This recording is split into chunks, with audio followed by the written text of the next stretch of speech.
From Wish TV and the All Indiana Podcast Network, this is the News 8 Daily 8 Podcast with Wish TV's Kylie Conway. A Wish TV News 8 update. Sponsored by LCS Heating and Cooling.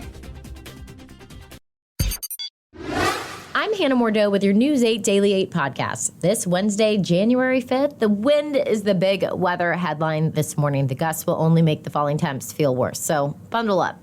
First, though, some breaking news in the pandemic. This morning, the CDC is standing by its original guidance. The agency says a negative COVID-19 test is not needed for people who are fever-free and whose symptoms have improved. CDC is telling people that if they have access to a COVID-19 test and want to take it, the best approach is to use the rapid test towards the end of their 5-day isolation period.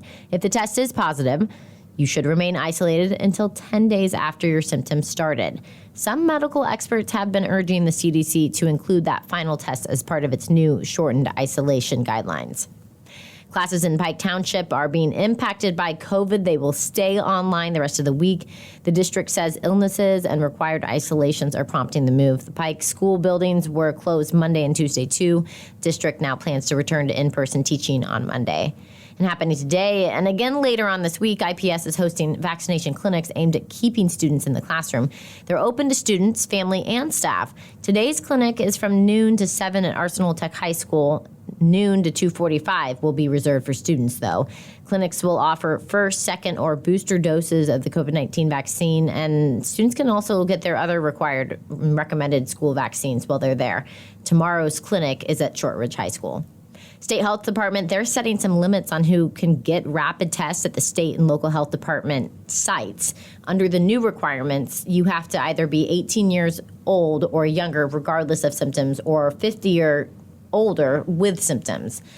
Health officials say the state goes through about 50,000 rapid tests a week, and they're really only guaranteed to receive 11,000 tests right now, so that's why this is an important move. PCR tests will still be offered at all testing sites. The IMS Vaccine Clinic, they're extending their hours to help with tests and vaccines. New hours are now noon to 8 at night on Tuesday through Friday. Then on Saturdays, they'll be open from 8 in the morning until 4 in the afternoon. That goes through January 22nd. Walk-ins, though, will only be accepted from noon until 4 o'clock. COVID case concerns weigh heavily on Indianapolis as the city gets set to host the biggest game in college football. We're going in depth with the safety plan as the official local broadcast partner of the 2022 college football playoff Indianapolis host committee. Health officials in Marion County say they are confident the big event can happen safely. News 8's Lakin McGee reports. Of course, COVID-19 is a big concern for county health officials and fans alike as we are getting closer and closer to the championship game and events this weekend. Now, we do know that 100,000 people are expected to come to downtown Indianapolis. And despite the surge of people testing positive for coronavirus, the Marion County Health Director says the championship game can and will be safe if people follow these guidelines. Wear masks indoors, get vaccinated and boosted, and get tested before you go to the game. Mayor Joe Hogsett talked about the people behind the scenes working around the challenges of safely holding sporting events with large crowds during the pandemic. This was in a news conference yesterday that we brought to you live here on Daybreak.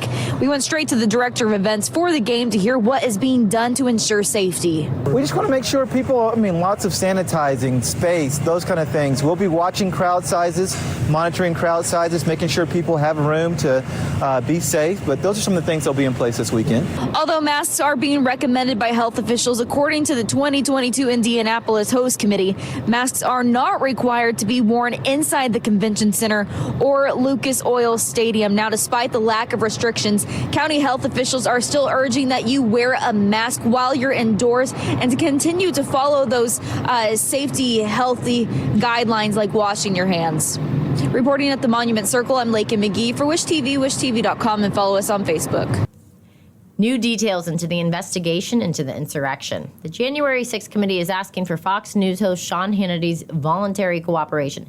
Committee says it's received dozens of text messages Hannity sent to and from former Trump White House Chief of Staff Mark Meadows. In the text, Hannity pushed back on the plan to challenge the certification of the election in January. He also urged Trump to be ready for his departure from office.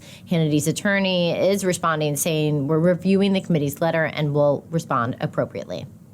Tomorrow marks 1 year since the Capitol insurrection, and this morning senators will hear from the head of the Capitol Police Department during an oversight hearing.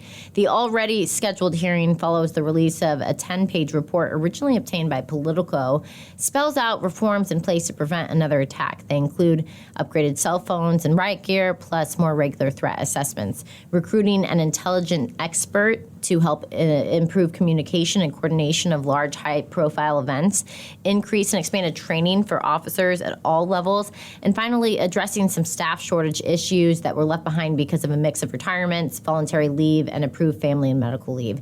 The chief of police says when it comes to tomorrow's anniversary, there's nothing of concern on their radar. This morning, the hearing begins at 9:30. Switching gears, and Colts watch, get knocked down, bounce back better. That's the message the team tweeted to fans ahead of the final game this season. With a playoff spot in line on Sunday in Jacksonville, the Horseshoe will need running back Jonathan Taylor to continue his dominant season against the Jags. Taylor rushed for 116 yards and a touchdown in their first matchup in the season. Head coach Frank Reich says defenses around the league, they're noticing the potential of this potential MVP. Taylor is looking for his 11th 100-yard game of the season this weekend. Wishing them the best of luck. Go Colts. Well, those are our top stories in today's News 8 Daily 8 podcast. Thanks for listening. Sponsored by LCS Heating and Cooling. This is the News 8 Daily 8 podcast with Wish TV's Kylie Conway. A Wish TV News 8 update on demand. For even more, on demand and on the go. Connect with Wish TV on Facebook at wishtv.com and on the free Wish TV mobile app. Thank you for listening. And be sure to like, subscribe, and follow this podcast for updates every weekday morning on the All Indiana Podcast Network and wherever you get your podcast.